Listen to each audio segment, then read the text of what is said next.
and welcome back to another installment of Sitka Stage and Screen News. I'm your host, Natalie Joy. We want to give a warm welcome to our newest instructor, McKenna Ram. She'll be joining us in January, and we could not be more excited. Her resume is far too impressive to list here, so if you want to learn more about her, you can go to our website. Winter registration is now open, and we have some new classes to share with you that we're really excited about. Allyson will be teaching some advanced acting classes for those of you who want to take your skill to the next level, and McKenna will be teaching ballet and contemporary for junior and youth. Friendly reminder to please clean your shoes as you're entering the studio, or bring a pair of inside shoes. As the rain joins us again, mud gets in the studio and nobody wants that. Thanks so much. A few congratulations are in order for some Sitka folks. Congratulations to Mary and Izzy for signing with agents in Vancouver. Congratulations to Allyson for booking a feature film. And congratulations to Tricia for booking an independent short film. Of Allyson, you just might catch her if you watch the new Aurora Tea Garden mystery movie. Also, keep your eyes out for Tricia in the background. We'd also like to take a moment to thank everyone who voted in the Reader's Choice Awards. Your support is priceless. Movie Club is always a blast. Last month, we talked about practical magic and ate some yummy movie theater popcorn, and in October, we talked about Season 1, Episode 1 of The Midnight Club. Hope to see you at the next one. And last but certainly not least, we'd like to congratulate the cast and crews of Dracula and Cabaret for some amazing runs. Now over to Jacquie to see what's happening in the north. Welcome back, my fellow lovers of the arts. I missed you last month, but here I am bringing you exciting events from the North Island for the month of November. Our friends at River City Players are presenting a play called Shadows of a Low Stone Wall. It was written by British Columbia playwright Roy Teed, and I think it's going to be an emotional offering. I suggest maybe bring some Kleenex. This is an adult recommended film with scenes of violence and some war scenes. It's playing November 7th, 8th, 9th, 14th, 15th, and 16th at 7:30 p.m. with matinees on November 10th and 16th at 2 p.m. Tickets are $27 and you can get them at rivercity.ca. You can also reach out to them on Facebook or Instagram and inquire about tickets. Meanwhile, at the Tidemark, the weekly Campbell River Film Festival offerings continue. On November 19th, the feature film Thelma will be playing. This is directed by John Margolin, and it's loosely based on a true story that happened to his grandmother. It's about a 96-year-old woman named Thelma who becomes an unlikely hero hunting down the scammers that stole $10,000 from her. It's warm and funny and sometimes dramatic, and I think it's something the entire family can enjoy. This is playing November 19th at 7 p.m. and tickets are $15. And lastly, but not least, and something really close to my heart, I'd like to mention a fun event coming up at the Tidemark, the Improv Comedy Rumble, Friday, November 15th at 7:30 p.m. Come and laugh and play along with some of Canada's top improvisers. David Milshard, Ken Lawson, and Michael Teagan have toured internationally and performed with blockbusters like Colin Mockery and Ryan Stiles.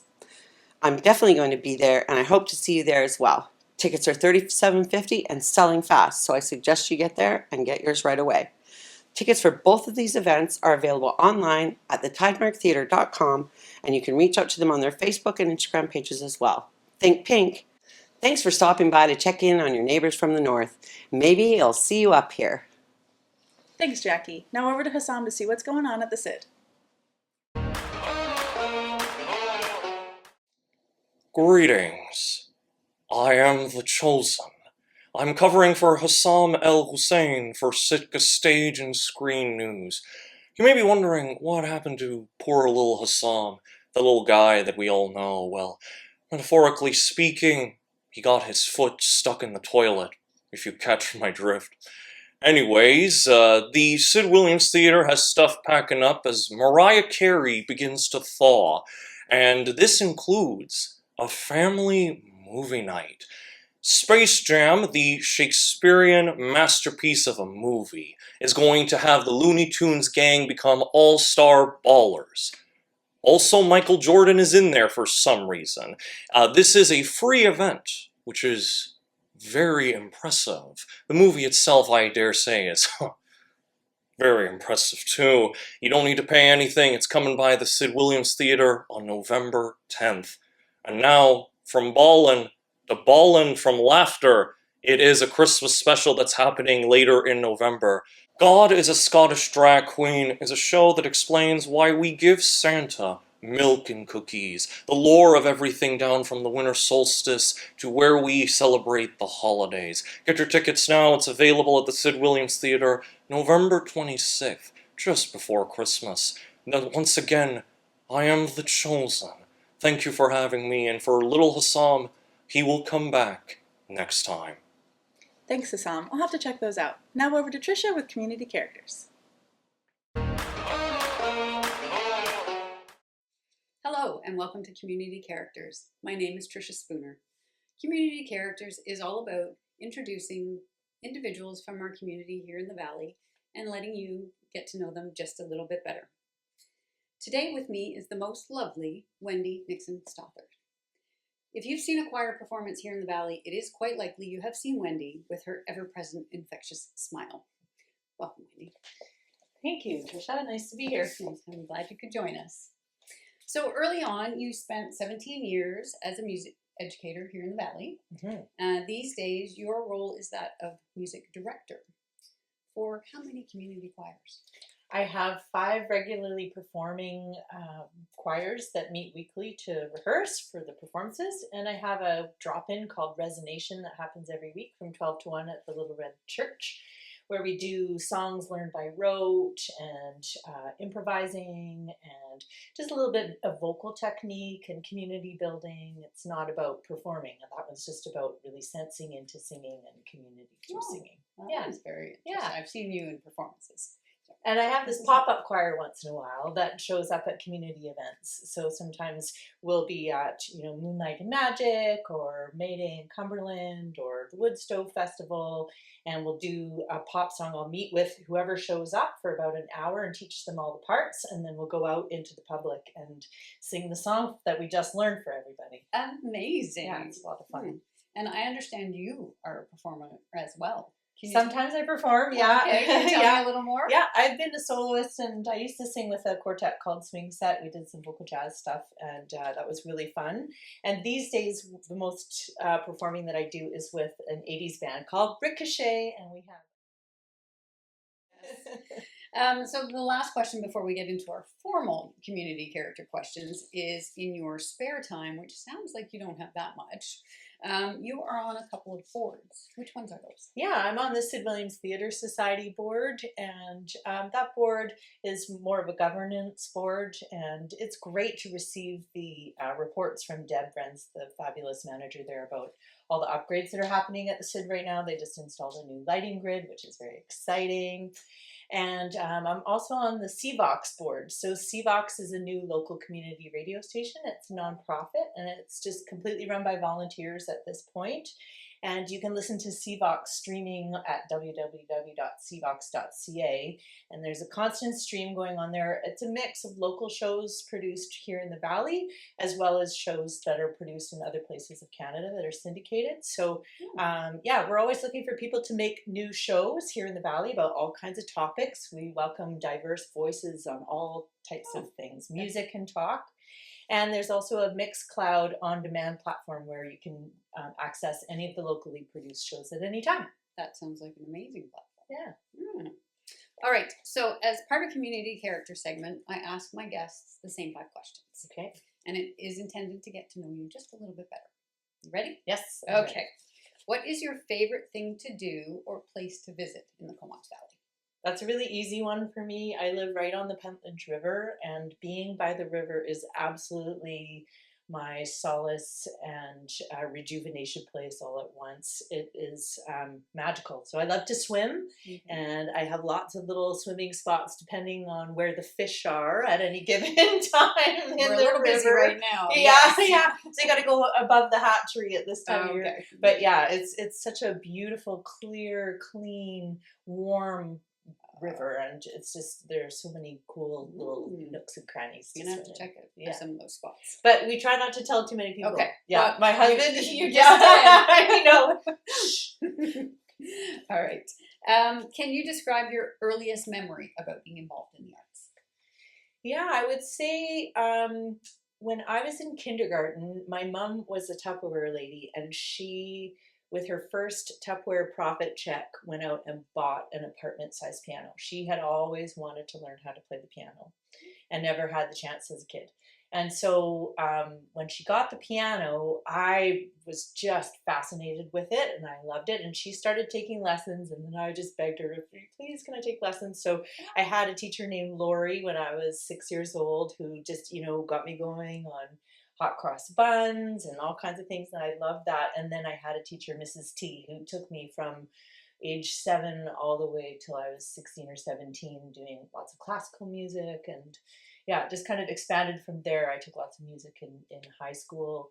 Some of my favorite performances in high school were that we had a cabaret night, which was a fundraiser annually, and the jazz bands and jazz choirs from the school would perform all night long for the parents who were dancing and drinking and having a great time and raising lots of money for the music program, which was perfect. Nice. And I would be racing around, playing my trumpet and getting a microphone and changing costumes for all these different sets, and Oh my it was goodness. a lot of fun. Yeah, it definitely instilled the bug. It's Which infectious. has taken you through your life. Yeah, it's Yeah. true. Yeah, Yeah. it's true. That's I amazing. love it. Yeah.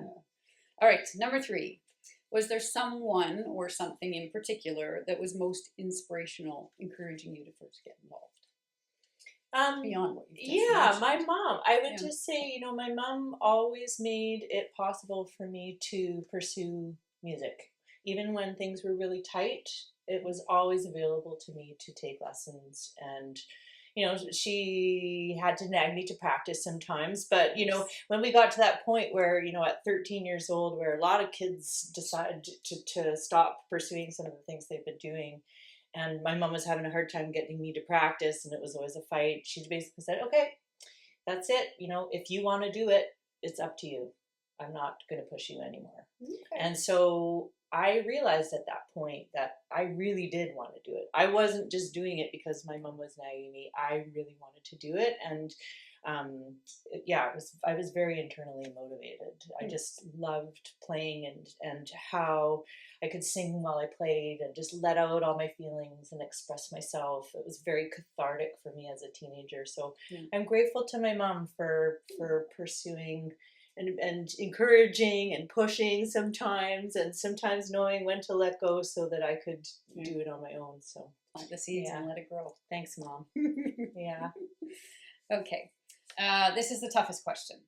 Can you share something with us that most people would not know about you? Yeah, that is a hard question. I think, because I'm out in the public and engaging with people a lot, people assume that I'm an extrovert. And I think that I really treasure my alone time that I'm discovering since I've become an empty nester in these last couple of years and my kids are off doing their things. I've really discovered about myself something that I didn't know about my own self, that I am a lot more introverted than I thought I was. And they do pair together. Yeah, They can yeah. pair So I guess I'm an ambivert. I could go both ways. Okay. Yeah. I would say the external impression is that no, that wouldn't be you, but I understand that. Yeah, thanks. Yeah. And finally, do you have any advice for those that might be a bit hesitant to get involved in the arts community here in Comox Valley? Yeah, I think it's very understandable that people are nervous or hesitate to get involved in something they've never done before. It feels scary, right? The arts are a place where people share their insides. They need to be vulnerable a little bit. You're sharing the sound of your voice, you're sharing your imagination, your thoughts, your ideas and feelings, and it's scary.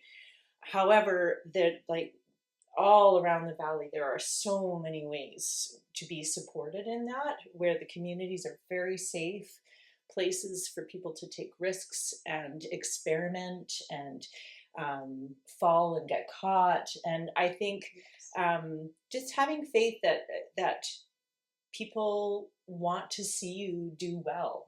People don't want to see you fail, and they want to support you and see you rise to the occasion. So there's lots of different ways to get involved. You don't have to be a person who is front and center on the stage. You can be part of a bigger group, or you can be part of the team that's working on the background. I just went and saw the set for Dracula a couple of weeks ago, and all the creativity that's going on with the sets and with the costumes is, it's amazing. And when people collaborate together and create together, there's our brains reward us. Our bodies are designed for creative collaboration. Yes. All the good juices start firing, and we start feeling really positive and happy and bonded with other people. So get out there and try it for sure. That's great. That's amazing. So thank you, Wendy, for joining me today as one of our community characters and for all that you do here in the Valley. Thanks for having me, Tricia. And I will say, just don't forget to check out Just in Time Choir at the website justintimechoirs.ca for upcoming concerts. Yep. Buy your tickets Yep. and learn about how to join a choir. That's right. Yeah, and Performing Arts Comox Valley is a great resource for all kinds of choirs. We have over 20 choirs in the Comox Valley, so Amazing. there's a lot of places to sing. Great. Yeah. All right. So thank you very much. This is Tricia Spooner. Until next time. Thanks, Tricia. Now over to Mary, who's interviewing one of our Disney students. Hello, Sitka fam. We are here live at the Sitka studios, and we have a very, very special interview for you today. Here we have the lovely Sofija, who is actually part of the Sitka family as well. Is that right, Sofija? Yeah. So can you tell us how old you are, what grade you're in, and what you study here at Sitka? I'm 10 years old. I'm in grade 5. The classes I take are the performance, stretch and strength, and I take musical theater. Musical theater. That is so awesome. So you're actually taking quite a few courses here. That's amazing. Do you have a favorite? I like the stretch and strength, even though you're very, very sore the next day. Oh, because you're doing so much strengthening? Mm-hmm. That's amazing. So you've used some of these skills very recently on a special trip, is that correct? Yeah. Can you tell us a little bit about the special trip that you took on October 4th to 6th? I went to dance in the Halloween Disneyland parade. Oh my goodness. And were you preparing for that for quite some time? About a year. A year of, oh my gosh, that's a lot of preparation. So within that year, what exactly were you doing to prepare yourself for this performance? We were working on other performances to be stronger, to actually learn the dance, and then we took time to actually learn the choreography and find ways to help ourselves learn it. Okay. And so for the people who are watching who are like, what is this? Dancing at Disneyland? Doesn't everybody do that because they're so happy? No, this is a very specific thing that happened to you and your group, right? Was there a place where you were dancing? We were dancing along Main Street. So beforehand we went into California Adventure and we went into the ballroom and practiced there with, I want to say there was about 600 to 800 kids. Oh my gosh, that's a lot of kids. Wow, that's amazing. What was the energy like to be in that space? For different people it's different, but for me it was very exciting and at times overwhelming. Oh, okay. Was it overwhelming just because there's just so many bodies in space? I think the excitement mixes with the overwhelming because there's so many people here and you can't believe that you're about to dance in Disneyland. That's incredible. So when you're in that moment, let's just rewind a little bit. We'll go back to the beginning. So you were rehearsing here at the studios for about a year, learning the choreography, polishing, working with your group members. How many people were in the group that went? 8 to 10. 8 to 10. Okay, so that's like a tight-knit little group of you. So did you get to know each other quite well while you were rehearsing? Yes. Mm-hmm. That's wonderful. Did you make some strong friendships? Kind of, yeah. Yeah. I mean, if you rehearsed with someone for a year, you'd get to know them, right? Yeah. That's awesome. And so you worked, you polished, you rehearsed. Now, did you have to have a special costume? Yeah, we got these, certain people got like certain different colored costumes, but our group got purple. And we got a cute headpiece, but it had feathers and tinsel in it, which was very annoying to get out of your hair. Oh, where there you just kind of got stuck in there? Just Yeah. the movements? I don't know why, but whenever I put like something in my hair, tinsel and feathers just like glues to my hair. Maybe it's just your hair is just so attracted to like beautiful shiny things that it just got lodged in there. And Sofija, tell me, did you have to audition to like be part of this Disney? No. You just sign up. Oh, you sign up. Okay, that's great. So you must have worked really, really hard to get to where you were so that you could perform in front of how many people do you think? Thousands of people. Oh my gosh. Was that a first time experience for you? Yes. Wow. So you went to California. Where did you stay? The Disneyland Hotel. Oh, can you tell us a bit about that? What was your favorite part about staying there? My favorite part was probably the bathroom. The lamps. It was Mickey Mouse hands. He was holding the lamp. Oh, that's so neat. So they had really cool little features that reminded you of... And also the headboard, there was a light that you turn on, and it was like, it would light up, and it was super cool. How neat. There was like fireworks, and the fireworks would light up. In the bedroom? Well, not actual fireworks. Oh, I was like, I think that's a fire hazard, but that sounds amazing. But they're like little LED lights, and okay. Not actual fireworks. That is a fire hazard. So the magic of Disney was also in the hotel as well.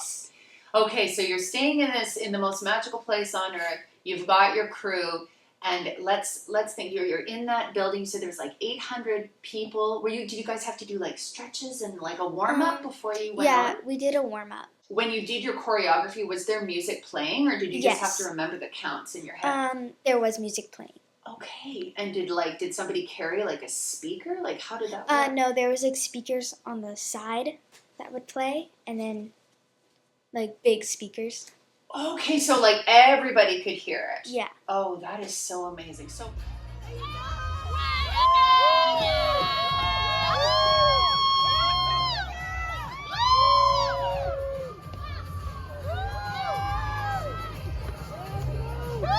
Walk us through what it looked like when you were getting kind of lined up. Because you're telling me there's other dancing groups from all over. Yeah, like some from like Australia, some from the UK. So it was pretty cool. Okay, so you're telling me this was like an international thing? Yes. So it wasn't just people from North America. That's phenomenal. Have you always been interested in dancing? Yes. Mm-hmm. My parents have a video of me when I was 3 putting on like tap shoes and just like banging on the floor. Wow. Just like, Mom, look, I'm dancing. Bang, bang, bang, bang. She's like, those are our white floors. I could damage them. You just always wanted to move, didn't you? Yes. Yeah. And is tap your favorite type of dance? No. No?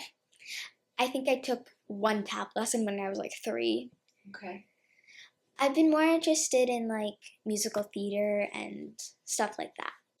So I'm really proud of you. I've just met you for the first time today, but to say that you've gone on this, big trip and were able to do this performance, you have to tell me, did the nerves continue when you got onto the main street and you felt, the music come on and there must have been lights and people watching, lots of strangers? It kind of just like all flied away because when you see the people smiling and like, oh my God, like you could see these little kids and they were just like, like, it's like, I saw a person from Disneyland. I saw someone from Disneyland. That's and so it's cool to see like other people, and it's hard to explain the feeling, but when you're performing, your mind just goes to the music and the moves, and it kind of just flies away the nerves. You sound like a real professional, because even when I'm working, I still feel nervous sometimes. But yeah, when you're really in the moment, sometimes you get into what you're doing, and then all those nerves go away. That's really neat to think about, because there's probably little kids there who maybe were inspired by you and your dancing. What's next for you in the future? I'm not really sure. Do you have any goals, like with performing, something that you might like to do? I would like to get more comfortable performing in front of, like, people I actually know, because I'm okay with performing in front of strangers, but, like, my friends, I get so nervous. I don't know why. Oh, I hear you. It's so much easier because, you never have to see them again. Yeah, you never have to see them again. Yes, I totally hear you. So that's a good goal, yeah. Performing for your friends. Maybe you'll have to make up your own dance and sing a song for them sometime. Yeah. Well, I wish you all the best, and I'm so glad you could share. Is there anything else you would want to share with kids who are like maybe a little bit nervous to like start musical theater? Do you have any advice for them? It doesn't have to be like the best work you've ever done. Just have fun with it. That is really good advice. I'm going to take that and like write that down. Just have fun with it, right? Thank you, Sofija. That was really lovely. Thanks, Mary. And speaking of Disney, here's Allyson with a few more words about it. Earlier this month, 16 students from Sitka Stage and Screen and Tulloch Academy got on planes and headed to California, where they had the opportunity to dance with Dance the Magic in the Disneyland Parade. We got to see them strut their stuff down Main Street and cheer them on from the sidelines. To say it was a magical experience would be downplaying it. It was incredible. They had a breakfast for the dancers where they got to feast on bacon and Mickey waffles. They opened the park late, where the students got to eat free ice cream and popcorn and ride the roller coaster 12 times in a row, and we got to see their confidence bloom. We are so excited for them. If you have any questions about our upcoming trip for next year, make sure to let us know. That's all I have for you this month. I'll see you next month on Sitka Stage and Screen News.